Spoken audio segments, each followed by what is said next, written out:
नमस्कार, सत्यहिंदी.com में आपका स्वागत है। एक नजर अब तक की सुर्खियों पर। पश्चिम बंगाल की मुख्यमंत्री ममता बनर्जी ने गृह मंत्री अमित शाह की डिजिटल रैली पर निशाना साधा है। ममता बनर्जी ने कहा कि सोशल मीडिया पर ऐसी खबरें आ रही हैं कि 70,000 LED स्क्रीन का प्रयोग किया गया। इतना बीजेपी ही अफोर्ड कर सकती है, हम लोग नहीं। कोरोना संकट के बीच भारतीय जनता पार्टी ने वर्चुअल रैली की शुरुआत कर दी है। सोमवार ओडिशा जनसंवाद रैली को पूर्व बीजेपी अध्यक्ष और गृह मंत्री अमित शाह ने संबोधित किया। शाह ने कहा, ये जो संवाद परंपरा भाजपा राष्ट्रीय अध्यक्ष जेपी नड्डा ने चालू रखी है, वो दुनिया की राजनीति को रास्ता दिखाने वाली होगी। ऐसी महामारी के समय भी कोई पार्टी अपने देश में लोकतंत्र की जड़ों को मजबूत करने के लिए किस तरह से जनसंवाद कर सकती है। दिल्ली के उपराज्यपाल अनिल बैजल ने मुख्यमंत्री अरविंद केजरीवाल के उस फैसले को खारिज कर दिया है जिसमें उन्होंने कहा था कि दिल्ली सरकार के अस्पतालों में सिर्फ दिल्ली के कोरोना मरीजों का इलाज होगा। कहा जा रहा है कि उपराज्यपाल ने DDMA चेयरपर्सन होने की हैसियत से संबंधित विभागों और प्रशासन को निर्देश दिया है कि बाहरी राज्य के किसी व्यक्ति को इलाज से मना न किया जाए। पश्चिम बंगाल की मुख्यमंत्री ममता बनर्जी ने राज्य में जारी लॉकडाउन को 30 जून तक बढ़ाने की घोषणा की है। इससे पहले 15 जून तक बढ़ाया गया था। सरकार ने जूट और चाय उद्योग समेत कई क्षेत्रों में 70% से 100% कर्मचारियों के साथ काम करने की छूट दी है। सरकारी और गैर सरकारी दफ्तरों में भी 70% तक कर्मचारी काम पर लौटे हैं। लॉकडाउन के 4 चरण के बाद अनलॉक 1 में लगभग सभी राज्यों में सब कुछ खोलने की शुरुआत कर दी गई है। इसी बीच मिजोरम सरकार ने लॉकडाउन को 2 और हफ्तों के लिए बढ़ाने का फैसला किया है। इसके अलावा राज्य में क्वारंटीन के समय में भी बदलाव किया गया है। सरकार के आदेश के मुताबिक अब राज्य में बाहर से आने वाले या संदिग्ध पाए जाने वाले लोगों को 14 दिन के बजाय 21 दिनों तक क्वारंटीन में रखा जाएगा। पूर्व प्रधानमंत्री और जनता दल एस के संरक्षक HD देवेगौड़ा ने 19 जून को होने वाले राज्यसभा चुनाव कर्नाटक से लड़ने का फैसला किया है और इसके लिए वे मंगलवार को पर्चा दाखिल करेंगे। देवेगौड़ा के पुत्र एवं प्रदेश के पूर्व मुख्यमंत्री HD कुमारस्वामी ने सोमवार को इसकी जानकारी दी। कुमारस्वामी ने बताया कि पूर्व प्रधानमंत्री ने कांग्रेस अध्यक्ष सोनिया गांधी, कई राष्ट्रीय नेताओं एवं पार्टी विधायकों के आग्रह के बाद ये निर्णय किया है। राज्यसभा में भेजने के लिए उन्हें राजी करना आसान काम नहीं था।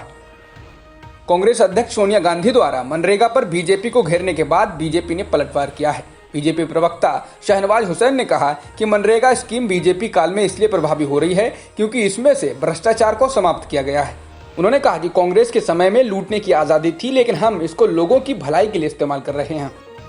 कांग्रेस के पूर्व अध्यक्ष राहुल गांधी ने केंद्रीय गृह मंत्री अमित शाह के सीमा वाले बयान पर शायरी करते हुए तंज कसा है। राहुल गांधी ने ट्वीट किया, सबको मालूम है सीमा की हकीकत, लेकिन दिल के खुश रखने को शायद ये ख्याल अच्छा है। बता दें, शाह ने रविवार को हुई बीजेपी की वर्चुअल रैली में भाषण के दौरान कहा था, भारत की रक्षा नीति को वैश्विक स्तर पर स्वीकृति मिली है। पूरी दुनिया जानती है कि अमेरिका और इजराइल के बाद अगर कोई देश है जो अपनी सीमाओं की रक्षा कर सकता है तो वह भारत है। दिल्ली के डेप्यूटी सीएम मनीष सिसोदिया ने ट्वीट कर यह सूचना दी है कि मुख्यमंत्री अरविंद केजरीवाल ने उन्हें दिल्ली आपदा प्रबंधन प्राधिकरण की बैठक का नेतृत्व करने के निर्देश दिए हैं। ट्वीट में उन्होंने लिखा, कल दिल्ली आपदा प्रबंधन अथॉरिटी की बैठक अपने निर्धारित शेड्यूल के अनुसार होगी।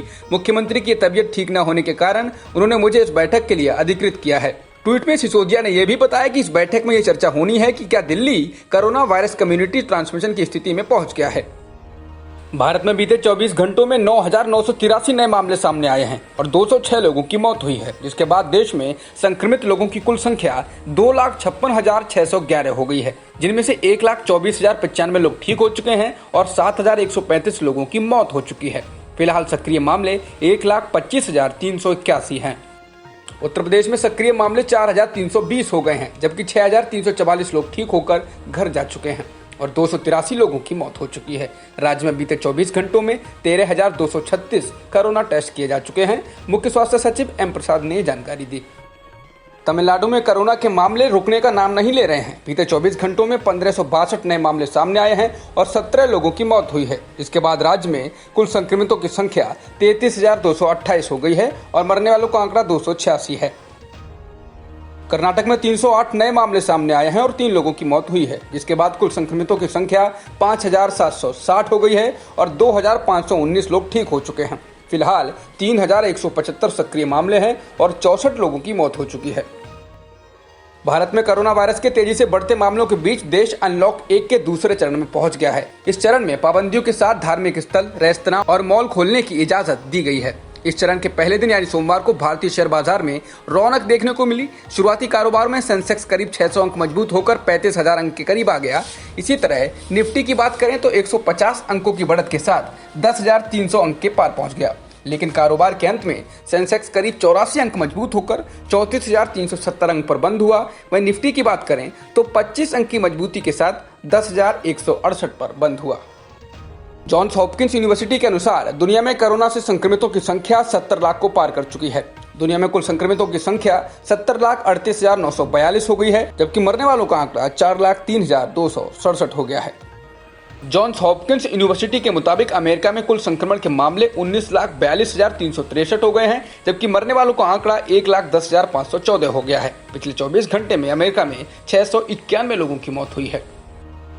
चीन सरकार ने सोमवार को अमेरिकी सीनेटर रिक स्कॉट को चुनौती दी है कि उनके पास इस बात के सबूत हैं तो वो पेश करें कि चीन पश्चिमी देशों द्वारा तैयार किए जा रहे कोविड-19 के वैक्सीन में बाधा डालने का प्रयास कर रहा है। अमेरिकी सीनेटर रिक स्कॉट ने अपने एक बयान में कहा था कि चीन पश्चिमी देशों में वैक्सीन तैयार करने के काम को प्रभावित कर रहा है। उन्होंने ये भी कहा था कि इस बात के सबूत उनको खुफिया समुदाय से मिले हैं। न्यूजीलैंड के प्रधानमंत्री जेसिंडा अर्डर्न ने घोषणा की है कि उनके यहाँ अब कोविड-19 का कोई सक्रिय मामला नहीं है। उन्होंने कहा कि बीते 12 दिनों से न्यूजीलैंड के किसी अस्पताल में कोई मरीज नहीं है जो कोरोना वायरस से संक्रमित हो। न्यूजीलैंड से कोरोना वायरस के सफाई की घोषणा करते हुए जेसिंडा अर्डर्न ने कहा, मैंने अपनी बेटी नीव के साथ घर में थोड़ा डांस किया और उनके साथ इस मौके पर जश्न मनाया। अब तक की खबरों में इतना ही। बाकी खबरों के लिए बने रहिए सत्यहिंदी.com के साथ।